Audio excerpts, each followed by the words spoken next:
Good evening. I hope everybody is doing very well. I'm going to be speaking about Charles Bronson, the most dangerous prisoner in the UK. He's obviously 72 years old now. He was born on 6th of December 1952. Now, he's known as Charles Arthur Salvador. He was born Michael Gordon Peterson. He's formerly known as Charles Ali Ahmed, better known by his professional name of Charles Bronson, is a British artist and criminal with a violent and notorious life as a prisoner. He spent periods detained in Rampton Broadmoor as an Ashworth high security psychiatric hospitals. I mean, he's been in, and honestly, he's an absolute. I've got a cat here in my face because I was cuddling the cat. He was born Michael Gordon Peterson on 6th December 1952. He's 72 years old now. And he's Luton in England. His other names are obviously Charles Ali Ahmad, Mickey, Charles, and Charles Salvador. His criminal status is incarcerated, which means he's in, I think it's in solitary confinement, because he's just no very good with other prisoners. He's no good with anybody, believe it or not. His spouse's name is Irene. He was married to her 1971, divorced 1976. Then he married somebody else called Sarah Ali Ahmad. Married in 2001, divorced 2005. Then he married again Paula Williamson in 2017, and she died in 2019. He's got obviously 2 children as well. And I don't know if that's for any. Obviously, I don't know who the lady is with, but it's like, I don't know the fascination with women wanting to marry a man in prison, and they'll never get out. I don't understand it. Don't. Same way men want to marry women, they'll never see it. It's like there's other people there. You will meet somebody that is not and go be doing a lifer in prison. His convictions are armed robbery, wounding with intent, criminal damage, grievous bodily harm, false imprisonment, blackmail, and death threats. His criminal penalty is life imprisonment. As I said, he's never getting out. Never again. He was first arrested as a petty criminal. He was convicted and sentenced in 1974 to 7 years imprisonment for armed robbery. Further sentences were imposed because of attacks on prisoners and guards. Upon his release in 1987, he began a bare-knucking boxing career in East End of London. His promoter thought he needed a more suitable name and suggested he change it to Charles Bronson. Now, obviously, there's another Charles Bronson, obviously named it after, obviously, an American actor. He was returned to prison in 1988 on conviction concerning another robbery. He was a violent prisoner and has taken numerous hostages in the course of confrontation with guards, resulting in sentences of life imprisonment. Sense of life imprisonment. He has been held at times in each of England's 3 special psychiatric hospitals is because how dangerous he is. Really, really dangerous. I mean, I don't know how dangerous he is now. He's 72. Doubt he's going to be jumping about and do what he used to do. But he's still a danger to society. Um, and plus, he's been in prison that long, he would never know what to do. Because I've heard so many stories of people been in so long and they've come out and look, the world has changed and they end up committing crime and purpose so they get back into something that's, as they call, normal to them. Because obviously, say they've been in for 10 years and they came out after 10 years and everything's changed. So I've heard it so many times, so many times. Bronson has been featured in books, interviews, and studies of prison reform and treatment. He has said, I'm a nice guy, but sometimes I lose all my senses and become nasty. That doesn't make me evil, just confused.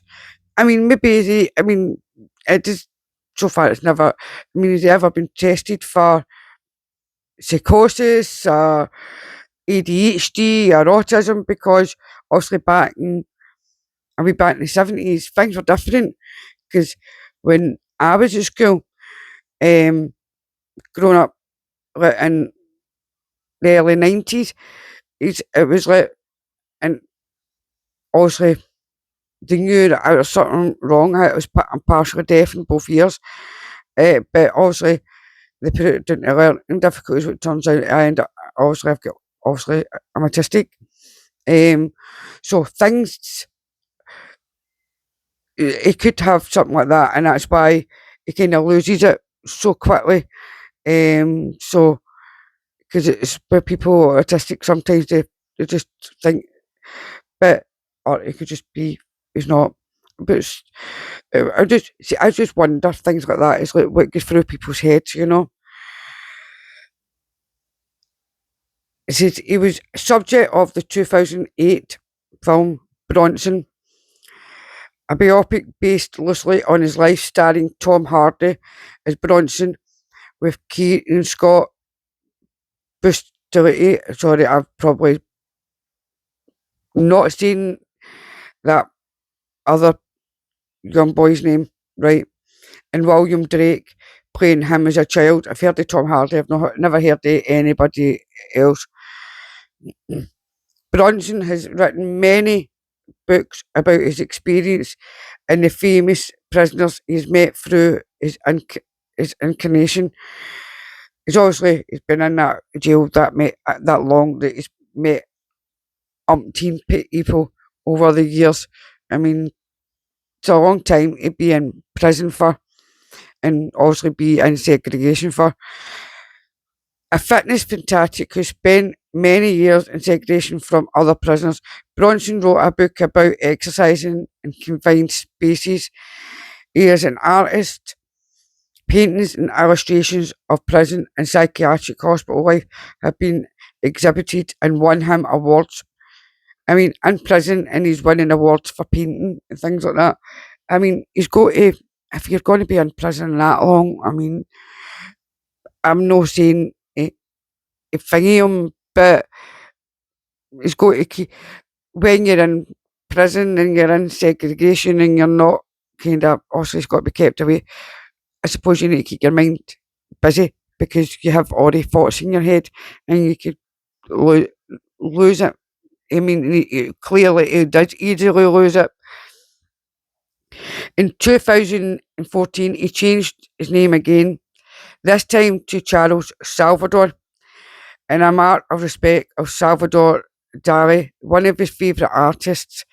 The Charles Salvador Art Foundation was founded to promote his artwork and help those in position even less fortunate than his own to participate in art.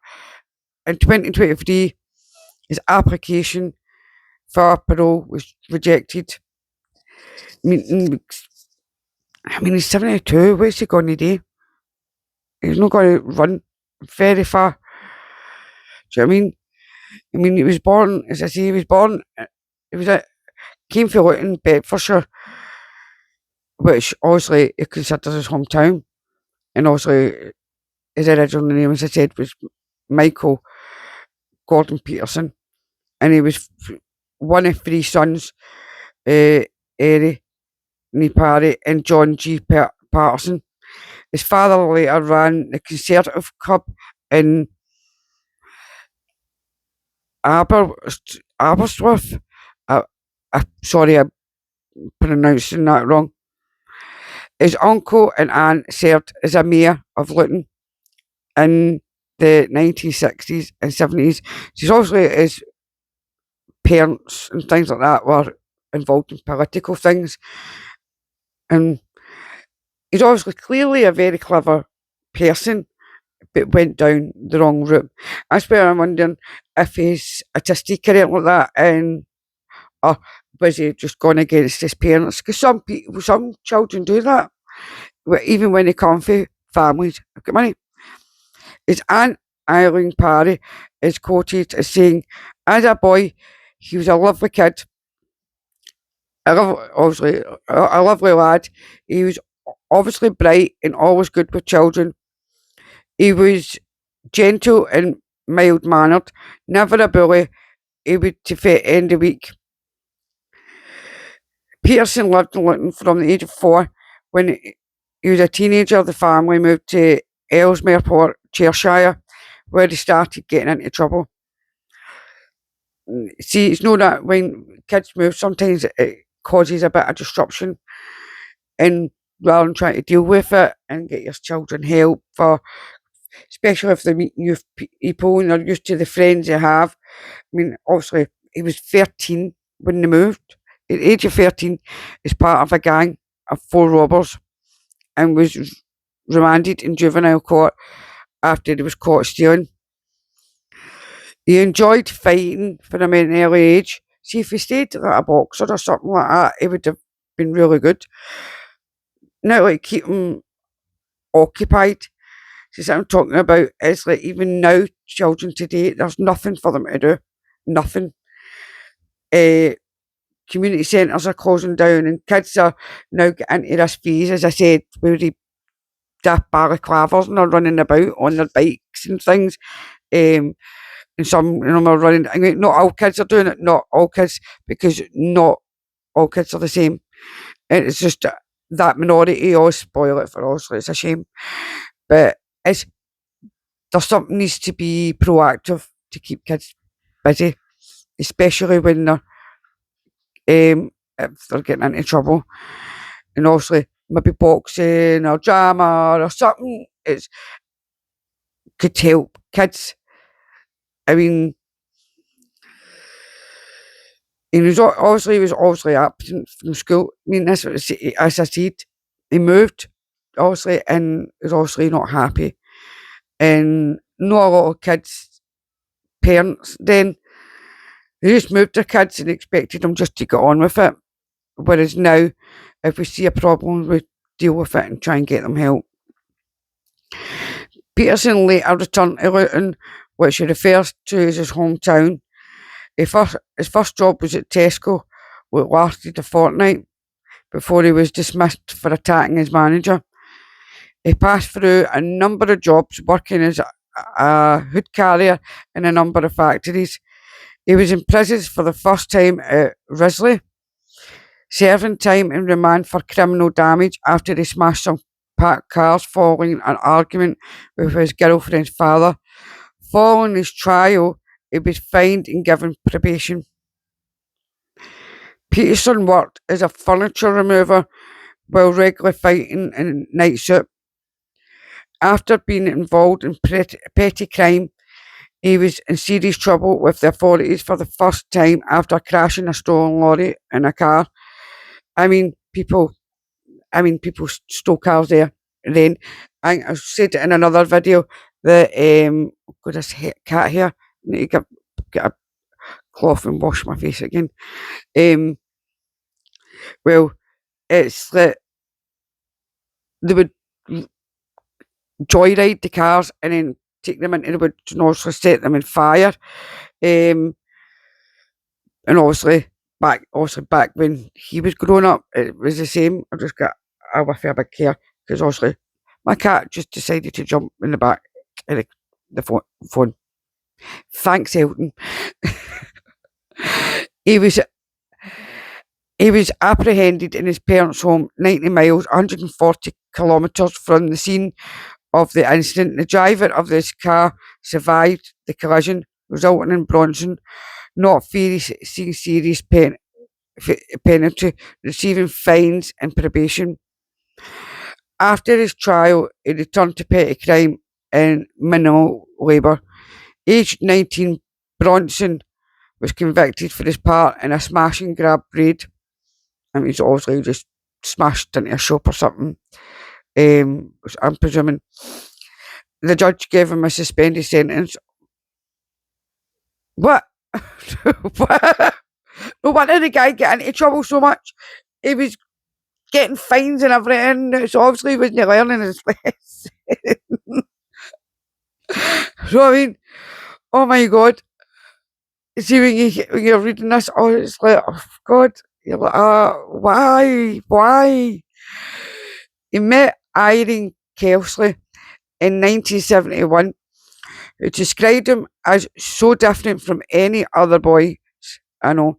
He was always wore tailored suits, had perfectly groomed sideburns, and a Cockney accent. 8 months later, in 1972, when Kelsey was 4 months pregnant, the couple married at Chester Registry Office. Their son is Michael Jonathan Peterson. 5 years later, they divorced and Kelsey later remarried. In 1974 and 1989, Ashford Hospital, where Bronson spent some time as a mental health patient. I mean, they've still got a lot of mental health facilities about for people that are not coping with their mental health. I mean, in Scotland, I mean, they've got it's like not an area, but a couple of miles away from me, they've got called it's Levendale, and then you have got Gartnavel and things like that. They've got one there, so they have. I think they've got one in East Kilbride as well. So there is a few, and obviously there must be a lot in England as well. But now the people's mental health is declining because the help's not there. I mean, it could be taking nearly a week to get a hold of a doctor or a dentist or even get an appointment for the hospital is kind of because the NHS is just a joke. Bronson was convicted of armed robbery in 1974, aged 22, and sentenced to 7 years imprisonment. He was sent to Walton Gallows. Does anybody know where that is? I've never heard of that. And soon ended up in the punishment block after attacking two prisoners.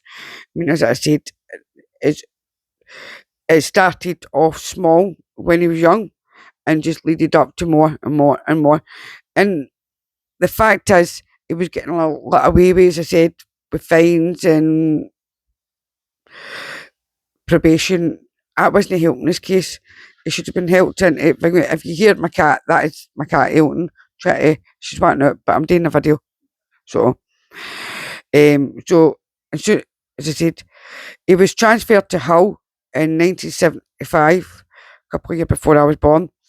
And after refusing prison work, he smashed up a workshop and after an altercation with a prison officer and was sent to punishment block. He was injected with the sedative promazine, which made him violently ill. After 6 months were added to 6 months was added to his sentence. After recovering, he continued to prove a highly challenging inmate and was repeatedly placed in solitary confinement for several months. I mean, you're only supposed to do so many days in confinement, but you hear of people doing a lot longer in confinement. than what they're supposed to do, which isn't good for, it isn't good up there. It really isn't. I mean, you could say something wrong the wrong way to a prison, or the prison guard could take a dislike to you and just decide you're not getting this, that, and that, the other thing, and that could tell because you might to kick you off. And some prison guards are not really nice people either, and some of the people that sit the warden are no good people either, depending on the prison. But some are, because a lot of them do get attacked, as what he did with people. He attacked fellow prisoner John Henry Gallagher with a glass jug and was charged with grievous bodily harm. The charges were later dropped to unlawful wounding, and he was convicted. 9 months were added to his sentence. He was transferred to Armley Gallow. He was transferred to some amount of prisons. I'm not joking. This guy. Peterson found that his reputation as a violent and highly dangerous inmate preceded him, so he liked it. He liked the attention. During 1975 to 1977, the year I was born, 77, he was switched between Armley, Wakefield, Parkhurst, and Walton prisons. He was taken from Yorkshire to London, chained to the floor of a prison van, kept in solitary confinement. He began a prison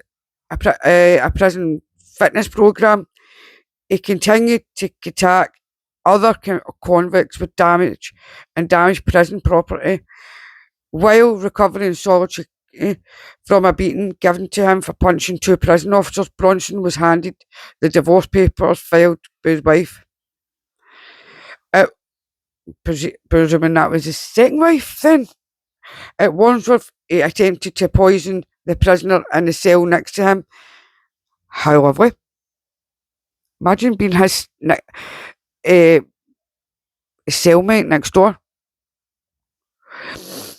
At Wandsworth, he attempted to poison. He was moved to Parkhurst prison in 1976, where he befriended the Cray twins.